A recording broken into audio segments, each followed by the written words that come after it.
just ride with it, like, go and get live with it. Well, welcome to Supper and a Can. We're rolling. I will give a slight warning because I've been late this morning, so the team have been waiting a little while for me. But I've made it nonetheless, and I'm joined by a very handsome guest. Oh, stop it. Keystore Guy, welcome to Supper and a Can. How does it feel to be sitting with the committee room number 9 supper in front of you? It feels great, it looks great. Thank you to committee room number 9 because I need to break into this big bit of fish because it looks absolutely are you a malt tremendous. vinegar kind of guy? You dabble in it, no? Aye, no malt vinegar. It's good for all sorts of stuff, cleaning your windows and polishing your shoes. I can see you in a pair of 95s, but you get a pair You know, of... I got to be honest with you, right? I don't even know what 95s are. I kid you not. I know that they're some form of trainer, as we said back in the 80s and 90s. Is that 95s? That is them. Big bubble edition. Let me guess what a pair of them sets you back now. So I'd say... They just upped the retail the other day. I'd say you're going, let me see them again. They are proper. They Bad were boys. known as like Nike Airs back in the day. Yeah, Nike Air Max. They are. They are. So I'd say about 160 quid. 185. I got them for free though. Did you? Yeah. Congratulations. Shout out JJ. This used to be known as, is this a popular place at the moment, committee room number 9? Well, I imagine it's I have really no idea. popular. I think imagine so. it's popular. But this back in the 80s was called John Street Jam. It was called John Street Jam. And it was one of the places to come if you were like just like 17, 18. But I was 16, my brother was 18. And at that period, kind of late 80s, getting out, 16, you wanted to get in the pubs, you wanted to meet girls, you wanted to dance, you wanted to party. And I was 16 and I looked, loving it. I was a proper baby-faced 16-year-old. So I was 21 and I still looked 15. So when I was 15, I looked so young, 15, 16. And I remember I was desperate to go out with my mates. All my mates were quite big and rugged and quite old looking, and beards and all that. And I was just this wee baby-faced guy. And I remember I thought, I need ID, I need fake ID, I need fake ID. So, anyway, thanks very much. Back in the late 80s, if you had ID, you could have what was known as a 1-year passport. Right? So today, passports are 10 years. Back in the day, you could get a passport that was made of cards, and basically it was like a birthday card, and on the inside there was a photo. So my brother was renewing his, and he was 18, so I got hold of his old one, and I took his card.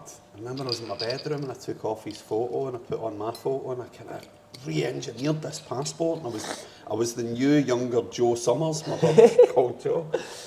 But underneath the photo would be like name, date of birth, address. And then at the bottom it would say distinguishing marks, right? Like, like freckle here, freckle there. Oh, really? It said distinguishing marks, so that if you were in customs or whatever, you could prove who you are because you've got a dimple in your elbow or like. So my old man found out that I was planning this fake ID ploy to get into John Street Jam, which was right here. My dad got a hold of the passport and he wrote under distinguishing marks, lump on penis. So I get to the door. I hadn't even opened it. My dad just got hold of it and wrote lump on penis under distinguishing marks. And I remember I got to the door and I was feeling all proud of my mates. Like, this is magic. A couple of big bouncers like, "We man, you any ID?" And I was like, "Absolutely." Pulled out my passport and I like that.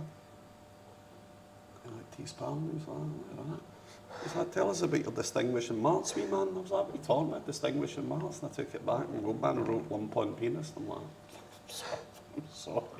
So I didn't get in. I thought you were going to say you got me to get it out. No. That wasn't happening. But people didn't know that you used to be a DJ for many, many years. And I heard that you were a fan of DJing in 18th. I heard there's some pretty rowdy stories at those places. Some fights, maybe? Who told you this stuff? Your connections. I suppose there were, when I DJ'd, when I started off, I kind of tried to get as many gigs just then. I would take any gig anywhere, earn any amount of money, because my partner at the time was pregnant with my kind of oldest boy, and I just wanted gigs. You know what it's like if you're young, you've got Was it- responsibility. Like, what year would we be talking this was happening? This would have been right on 2000. So Wow. I started DJing probably about 99, late 98, and then actually stepped in it and thought, right, I'm doing this as a living, I'm doing it as a... What was your DJ name? Just Greg Summers. Greg, Greg Summers. And, but all I was focused on was just getting good enough. I wasn't really focused on having great gear. I just Right. wanted to give people a good time. And I would take gigs, I would do kids' parties, I would do 16s, I would do 40s, I would just do anything just to create enough returns so that I could make a living. How would you get yourself out there at that time? Like, because nowadays it's all pure social media and all that. Everything was social media. This is the absolute truth, right? Bebo? No, Bebo was even before Bebo. So I remember I bought all my gear. So my missus was pregnant, right? And I was working before I was a DJ, I was kind of working as a social worker. So I was working with kids in Castlemilk. And I thought, I just had a burning desire to get into entertainment and start off DJing. And you're right, how do you promote yourself when you don't have social media back in the day? So I remember, I wrote a flyer. I was literally about to say that. Right, I wrote a flyer, I got a bit of A4, I got a ruler, cut it into 4, and I wrote, this is the truth, I wrote DJ for hire, just in an inky, DJ for hire, and I used to stand in Sucky Hall Street, and I would go and get 100 A4s like printed, and I'd cut them into 4, so at 400, and I thought, see if I hand out flyers, I'm going to get, I don't know if you ever kind of studied what your hit is on flyers, it's usually 1 or 2%. Right. So I thought if I hand out 400 flyers, I'll get 4 or 8 gigs. And I did. And people just started phoning. It was the very, I think I actually still had my landline number on it, on the flyer. And I would just stand in Sucky Hall Street, like, ever looking for a DJ? You want a DJ? You up for a DJ? Any event, any time. And I just hand them out all day. And you're right, it was way before social media, so that's the only... My dad had a great expression. He said, if you're having a party, make sure you invite people, because nobody's going to turn up. And that stuck with me, and I thought, if you've got a service, you need to tell people. It doesn't matter how good your service is, you need to relentlessly get out there and tell people what you do. And that might be why the Keystore stuff works really well, because it's relentless. I mean, Elliot, my son, as you know, runs it, and he knows... Shout him out, an absolute hero. He knows how to design that whole... it's perfect. That whole place, but it's all about getting the information to the audience. And that's it. I always thought if I get enough information out, people will pick up on it. If I'm a good enough DJ, and then the word, kind of word of mouth, just get out there. The thing that you're maybe alluding to was, I'd done a 16th birthday once. I remember I got a phone call from a woman. She was like, will you do an 18th? And I think it was an 18th or a 16th. Anyway, it was over in Renfrew. And I got there, to cut a long story short, it just turned into an absolute battle scene. And I was not expecting it. I thought I was just turning up for this mild 18th, and the local young team from Renfrew ended up smashing down the door and coming in. They were all bouncing about the dance floor, and one of the wee guys was like, me, here mate, you're getting it. And I was like, what on earth is going on here? I remember at one point, they threw a CD at me. It was CDs back in the day. It was this like heavy Scouse rave music. He was like, here mate, stick that on or you're getting it. And it was by some mad rave performer called the Mad Monkey. And I put it on, it was just like the heaviest techno DJ you could ever imagine. I was just like, my God, what am I doing here? I need to rethink my whole approach to DJing. And at that point, I just thought, right, I'm getting in touch with Scotland's top entertainment agent, and I'm going to try and navigate my way into DJing that way, and thankfully I did. I said, listen, just give me an opportunity. And as it happened, there was an opportunity to get get a night at the Hilton party nights, the Christmas party nights in Glasgow. Wow. And I got the opportunity to go in there and DJ, and it all just evolved, it just kind of dominoed from there. But it was lots of fun. But again, just try to create a bit of opportunity and think, where do I need to put myself in a place whereby the opportunity's a bit better, it's a good thing to do. If you want something, look for the opportunity and go right to the person. I think a lot of the time we think, or young people might think, if there's any young person watching who is wanting to create some form of success, look for who's at the head of that success in terms of what you want to deliver and go right to the very top. Don't go to the bottom level or the middle level. Write a really beautiful letter to the person right at the top. Tell them how much you admire them and how much you want to create success. And I think it's a clever thing to do. If you're looking for opportunity, go right at the top. So, the Keystore journey. When did it all begin? When did Elliot come home and was like, Dad, it's time. Hand you that mic. Well, it was kind of like that. So, Elliot, as you know, is involved in social media and he's doing pretty well with it. And he got the opportunity. Keystore had approached him and said, we see the work that you're doing, we'd like you to take on and help the brand, the Keystore. And Elliot had said, well, within that, there's a number of things you need to do, and one of them's probably having a presenter. So having a dad that was a presenter for many years, I wasn't even expecting that. He came home and said, Dad, I've got this opportunity with Keystore, they need a presenter, will you do it? And I said, as you would to your son or your family, I said, of course. I'd do it yesterday, of course I will. And I have no presence in social media. I think the last thing I had was a Facebook account so that I could get like on the marketplace to buy stuff. Oh. That's the only thing. I had like 3 or 4 friends. That's the only reason I have Facebook, right? To be fair. I don't have TikTok, I have nothing. Because I don't really want it, to be honest with you. Still to this day though, No. I got it, I downloaded TikTok and I watched a few videos and I thought this is all just a bit surreal looking at yourself. Really? I just found it a wee bit. But does he tell you like the numbers? Well, like, do you realise to a certain extent? I don't, to be honest with you, the only realisation I have in his success is the bizarre moments I'm having out in the street. So we had this really, really, so I cycle a lot. I basically cycle around Aberfoyle, the Trossachs, Drimmen, Loch Lomond. And it was out about 3 or 4 weeks ago, and I was cycling the West Highland Way. Right, so 4 guys were walking towards me, and I go out and I cycle. As I'm cycling, I've got my earphones on and I sing. I love my music, so I'm singing. There's these 4 guys walking towards me, and I just started talking to them and having a laugh as I was singing, because as you do, as you're a sociable person, how's it going, lads, you alright? Anyway, they commented in one of the videos Elliot was telling us, saying, no way, we're out in the West Highland Way and who cycles by us? The Keystore Guy. And I'm like, I remember those guys, because I was chatting to them. So that whole experience is just is making you realise that there's obviously a lot of people enjoying it. Well, yeah, it's like... a lot of people watching it. I mean, I genuinely love it. Like, see, the first time I did something with Elliot, like, there was another girl doing the shoot, and I was trying to explain it to her. I don't think she'd seen it. I was like I don't think you realise. I was like, his dad is a hero. I was like, he's actually like, I can't get because my head people around that. like, and I know I'm not speaking to myself because people like love it, because that's what I noticed when I was going through all these Keystore TikToks. There's never ever any, not obviously there's hate everywhere and people just hate because they're bored as fuck, but there isn't people saying bad things. All of it is just people that are like they love it. One of the events that I've hosted for many years is the Kilt Walk, which is a really big Scottish event. I've got that here. And but that's been 10 years at that. You know, you're solidly in front of thousands of people all the time. And so you've got to learn your craft. You've got to understand the importance of crucially making people feel good.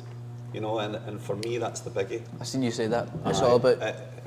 For me, you've got to really focus. I don't know enough about what people are doing online, but what I do know is that, in my experience, is if you focus on really making your audience feel good naturally, because I think people can see through when you're trying to do it, when you're trying to do it in a way that it's not natural. If you naturally focus on trying to be as good a person as you can be, make the person that's in front of you feel good.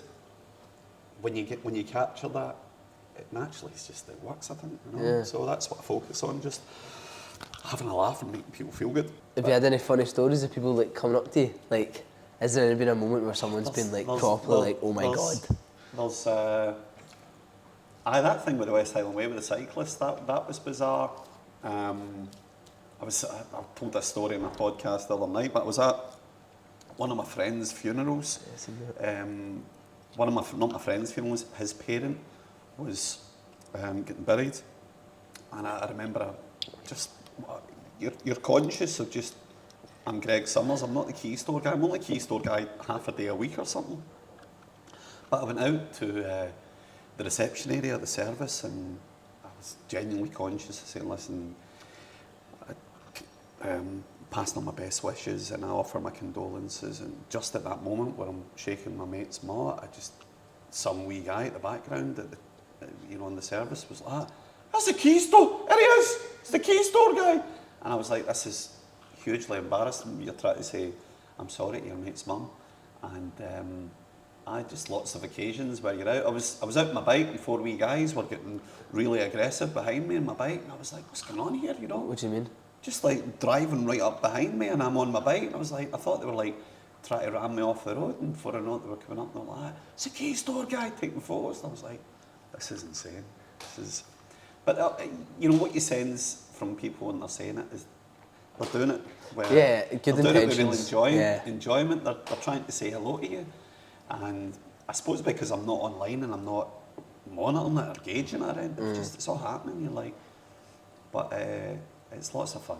It's been great. So far while doing it, who's been your favourite shopper of the week? What one has stood out to you where you're like, wow, what a time was had?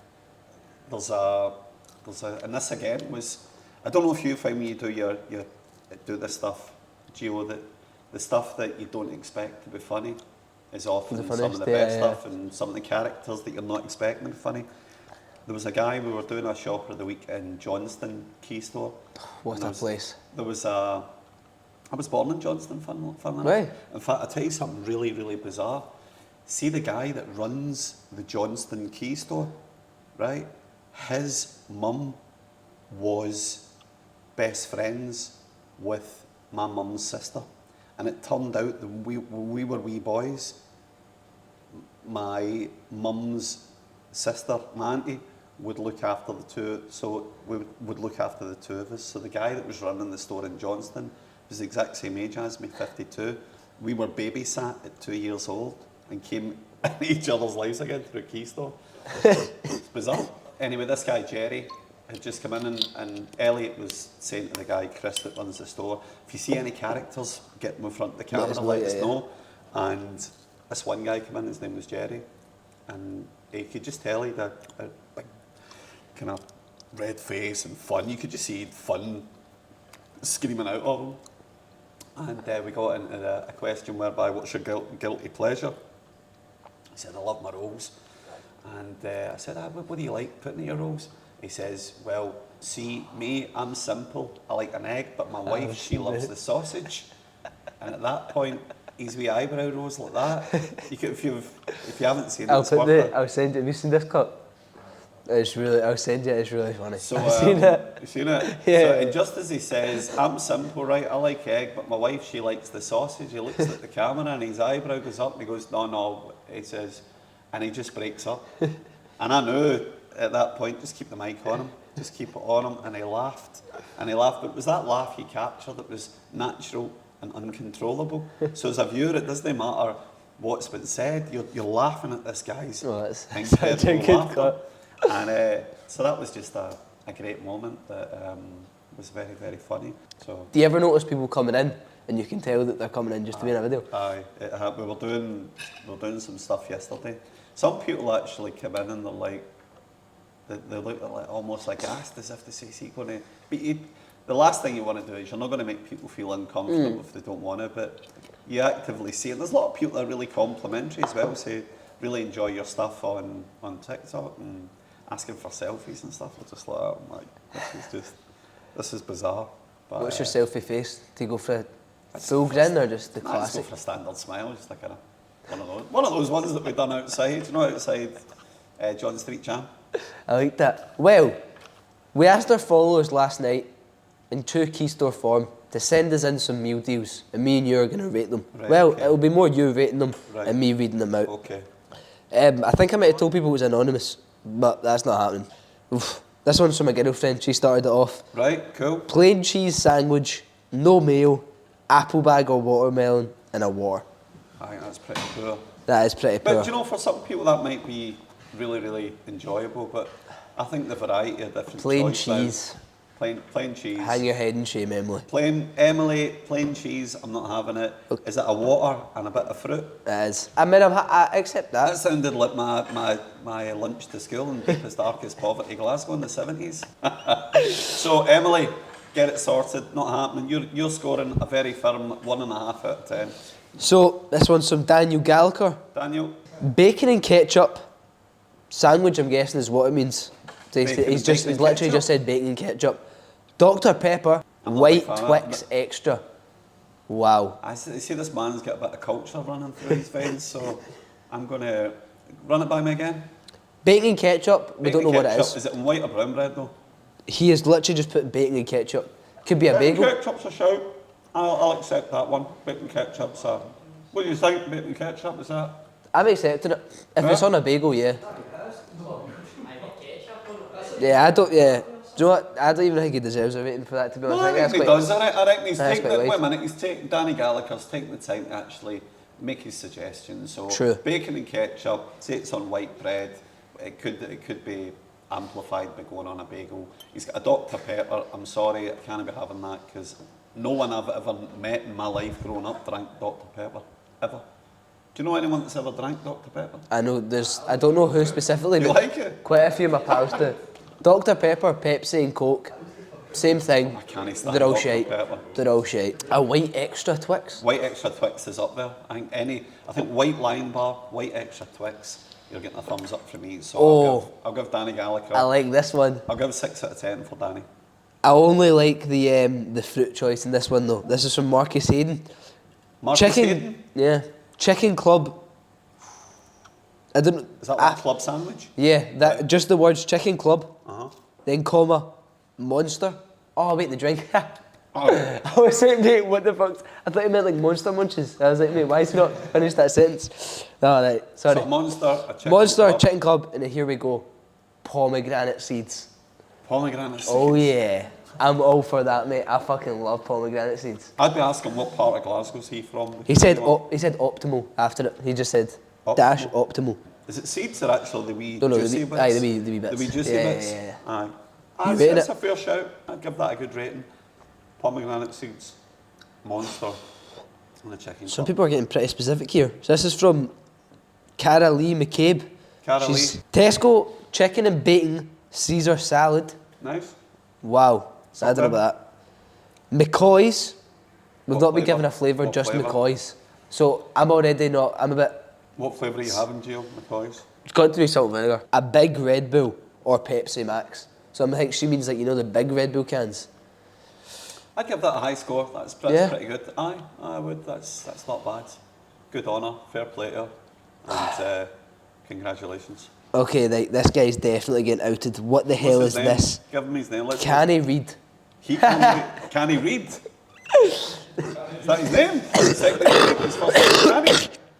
That's a builder. Look, I'm guessing his name is Cammy Reed. All right, can he read? But his Instagram name is Canny_Reed, as in Clever. R-E-I-D. Can he read?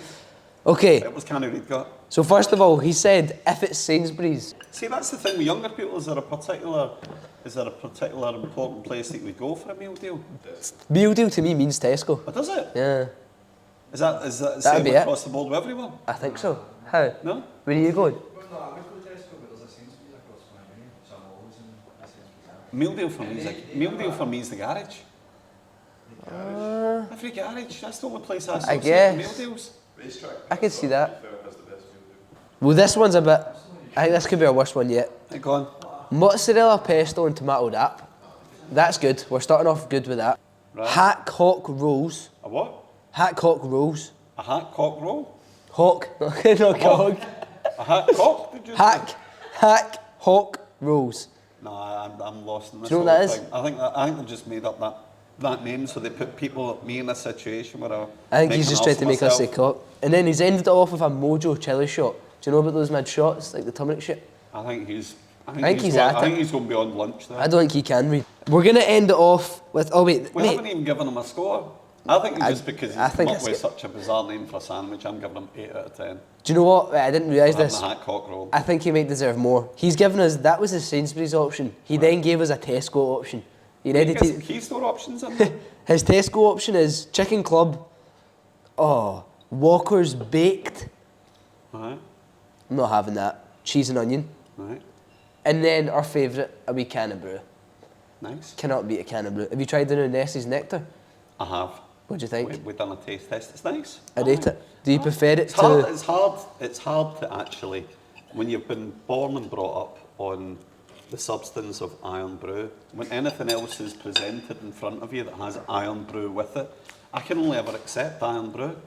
You know, something like iron brew Nessie's Tears or iron brew. What what's do the you other one? think? Unicorn. Unicorn Tears It's hard to and pass Nessie's beyond Nectar. standards. Look who came up to my Iron brew. cafe yesterday. Do you know who this guy is? See, for that Nessie's Nectar, they made up this character called Angus. Was this him here? Oh, look, so I'll show you. This guy arrived at my house yesterday. That came to your house? Yeah. Handing alright, out free no. bottles of free That's cans of that literally new just brew. an old milk. That's a milk delivery truck. So it's just like been- acting as if he is, well, not acting as if it's true. This guy is the line of, he's been He's the passed down. lineage. He milks Nessie, pretty much. Oh, fair enough. That's quite an A interesting pretty hobby. decent job, to be fair. So I heard that you have a history of selling toilet rolls to famous parents. A history of selling toilet roll to who? To famous parents? Famous parents. The Nutini parents? I just sold them a wee toilet roll. Ah, that's. How did you get that information? You're obviously connected to someone close to me. I'm connected. So before I, in between, I came up with this idea when I left school that I'd become a social worker. So I've done a variety of jobs, done social work, and kind of left it when my missus fell pregnant. When I wasn't DJing, I needed to have a bit of, I needed a wee bit more money. So my dad had a janitorial supplies business where at the heart of it he sold bog roll, bleach and cleaning materials to most of the pubs in central Scotland. And funnily enough, one of them was Paolo Nutini's dad, who has a chippy. Chippy, yeah, I I've been had a up. chippy. I used to So I have a knew Paolo, I used to sell bog roll, bleach and disinfectant and bacterial hand cleaner to Paolo's dad back in the day for about 2 years. What a lovely fella. Yeah. What a lovely, genuine, heart of the community. The chippy's really good as well. Aye, but it was just it was such a vibe. He was always there as well. It wouldn't matter what time of the day that I would go in. So I never got to know Paolo Nutini. Paolo, if you're watching, your dad's a legend. He's a gem. But and he would always pay on time. Yeah. So they got a kind of hand roll for like cleaning the hands after they were making the chippies and stuff and toilet roll. So but it was a lovely wee memory. Just a really, really lovely, lovely man. What does the club Archaeos mean to you? Jeez, that's kind of what introduced me to DJing. Yeah. So I used to work till about 10 o'clock at night for the social work department, and I wanted to get into DJing. So I was introduced to Archaeos, which probably around about 1998 was the top nightclub in Glasgow. They had a Sky bar at Archaeos, and at the time all the top footballers, Henrik Larsson, Oh, really? Van Bronckhorst, all the top Celtic and Rangers. So I managed to get, it was a company, I think they're still on the go, called G1 Group. So G1 Group, G1, is this a G1? Is Yeah, it? yeah. So Stefan Group- King, innit? Stephen King. So Here. I used to do their PR. I was the head of PR, kind of head of PR for Archaeos and another place called Babaza, which is round the corner. So you know where you've got... Whereabouts is that? So what's the The name Royal of it? Exchange Square. Aye, so the Royal Exchange Square. So Right. they own this place owns the social and Right, Hoss. so Babaza was the one that would be next door. What's that one in the right at the arch? Yeah, that's Right. yeah. So they And still the downstairs, is it still that's a club? Hoss. So that's Hoss. Right, It so was then used to Shimmy. It used to be called Babaza. So I used to do the PR. So I would be That's the guy mad. before I started DJing. I used to go and get like, passes for all these clubs, but people would just throw them out. But the people like walking the street, right, ladies, you want some? Yeah, but I used to go into places and actually properly sell. So Alright. for me to get what kind of job they were saying, Greg, can you get these nights busy? So I would just go in, 10 till 11, go around all the pubs and really chat away to everyone and get the nightclubs really, really busy. And but it was great. I used to get into the clubs for nothing, and that led me into DJing. I used to look at the DJs and I was like, that looks like cracking fun, and I reckon I could do that. You also perform music, or you play music? I do. You performed at a festival, Iona Music Festival? Aye, there's I don't. Have any of you ever been to Iona? Iona's this. The island? Aye, the island of Iona. I've never been, but it's I know worth it. a visit. It's really, really beautiful. So you drive to Oban, you take the Oban to Mull ferry. You get to Mull, it's about an hour. You get to Mull, you drive for about an hour round the back of Mull. Then you take a wee tiny ferry across from a place called Fionfort to Iona. And Iona's where Christianity first arrived in the UK. So wow. Iona, what's the name of the monk that came over? Brought Christianity to Iona. Anyway, a lot of the old, famous Scottish kings are buried on Iona. So it's a really spiritual place. But last year they had a festival, and one of my friends, I'd always wanted to front a band. So we created a band, and we were over gigging with St Phoenix and the Scary Four. So I got to know the St Phoenix guys. So the guys that did that stuff in Nathan Evans, Aye, lovely guys. And we had, so I was hosting the festival and doing a bit of music at it. And one of my friends, a guy called Edwin, brought over his massive big, he had a huge big kind of Rottweiler dog. And it was him. Edwin's from the south side as well. Anyway, cut long story short, it was my responsibility to get the bands on and off, introduce them, and up next we've got. And so you were part of that, you're in the green room as well. And the green room, because it was the first year of the festival, the guy was like that to me that runs it, was like, what do you do in the green room? I was like, just get all the bands in, fill it with booze and let them have a party and just enjoy it. But he put in a wee bit too much booze, Anyway, Edwin and his dog, I'd had a few, and Edwin and his dog were passing, and I was like, Edwin, you coming in? Anyway, in the conversation, Edwin said to me, my dog really, really loves the sound of drums. Boom, if there's any bands that have got drums, he's mad on drums. Anyway, the end of the night, St Phoenix were the headline band on the Friday, and they start with huge drums. Like boom, boom, boom, boom, boom. So I was on the stage, I was like, I want to smash it with one night, incredible sunset, and the moon's over there, and we're all having a great time, and St Phoenix! The boys, anyway, they came from the green room where Edwin and his dog were. But Edwin had come round here, and St Phoenix come on, they'd left the door open, so they come on at the stage and started their set. I was like, what's that behind them? Anyway, the dog that loved the drums had helped the drums and was bouncing about on the stage behind St Phoenix. And I remember the boy from St Phoenix, hopefully he's watching this, but I just remember he stopped his song and he went, no way, man, there's a dog on the stage. And it was Edwin's dog bouncing about, and poor Edwin was like, get a dog off the stage. It was one of those moments that you looked and you just thought, this is so cool. Is there so a photo funny. of this? To be able to find this, Jake? No, because it was one of those moments that just happened just so instantly, and you were just like, it's that thing, that thing in school where folk were like, Kevin Bridges talks about it, when a dog get into school. It was one of those moments, you're like, how on earth is there a dog on the stage? But it was great fun. Just another good memory. Well, Greg, it has been an absolute pleasure to share this chippy with you. You're very welcome. Although they can't find your own personal TikTok, if anyone would like to see your handsome face, do you know the app that you're representing? It is at Keystore UK. That's the only place you can hunt me down and find me. It's at Keystore UK. Thank you very much, You're Greg. very welcome, Johnny. We'll see you guys next week. God bless. Just ride with it, like, go and get live with it. But niggas don't like me cause I'm nice with it. And the girl gets hyped to it, neck deep